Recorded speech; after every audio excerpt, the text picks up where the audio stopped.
Shalom, selamat pagi Bapak Ibu Saudara yang dikasihi Tuhan.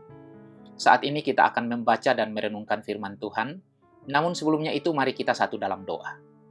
Bapa di dalam sorga, kami sungguh bersyukur kepada Tuhan. Tuhan begitu mengasihi kami. Dan saat ini kami akan membaca dan merenungkan firman-Mu. Kami mohon pertolongan Roh Kudus bagi kami, supaya kami bisa mengerti dan memahami, serta berikanlah kami kekuatan ya Tuhan, untuk melakukan firman-Mu sepanjang hidup kami. Dalam nama Tuhan Yesus kami berdoa. Amin. Saudara yang dikasihi Tuhan, firman Tuhan yang akan kita baca dan renungkan pagi ini dari Lukas pasal 6 ayat 38. Lukas pasal 6 ayat 38. Demikian firman Tuhan. Berilah dan kamu akan diberi. Suatu takaran yang baik, yang dipadatkan, yang digoncang, dan yang tumpah keluar akan dicurahkan ke dalam ribaan. Sebab ukuran yang kamu pakai untuk mengukur akan diukurkan kepadamu. Tema renungan kita hari ini adalah menuai sesuai janji Allah. Saudara yang dikasihi Tuhan, seseorang pernah mengatakan hal seperti ini. Saya tidak mau lagi berbuat baik, karena kebanyakan dari orang yang telah menerima kebaikan saya justru tidak dapat menolong saya ketika saya mengalami pergumulan. Jika begitu, untuk apa kita berbuat baik? Begitulah keluhan orang tersebut.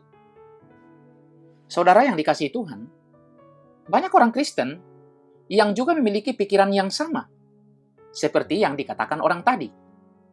Ketika mengalami kesulitan dalam hidup, mereka berpikir bahwa yang akan membantunya adalah mereka yang pernah menerima kebaikan dari dirinya. Hal tersebut bisa benar, tetapi perlu disadari bahwa pada konteksnya ada juga yang melupakan kebaikan yang telah kita berikan kepadanya. Bahkan, ada begitu banyak orang yang mengabaikan kita tatkala kita berada pada fase pergumulan.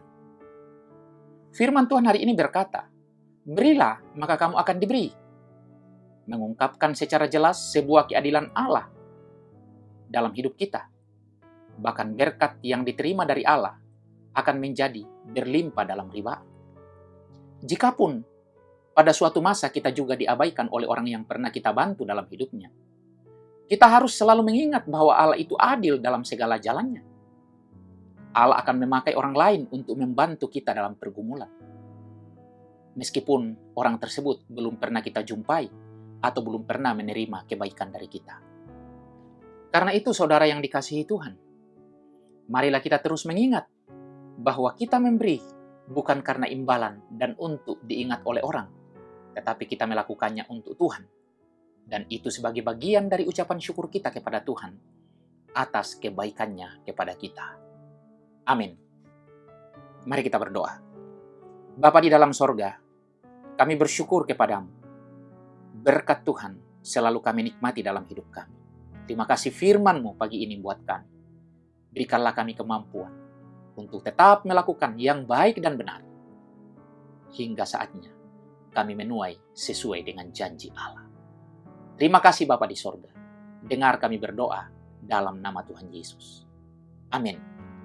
Saudara yang dikasihi Tuhan, selamat beraktivitas, selamat berkarya. Tuhan memberkati kita sekalian.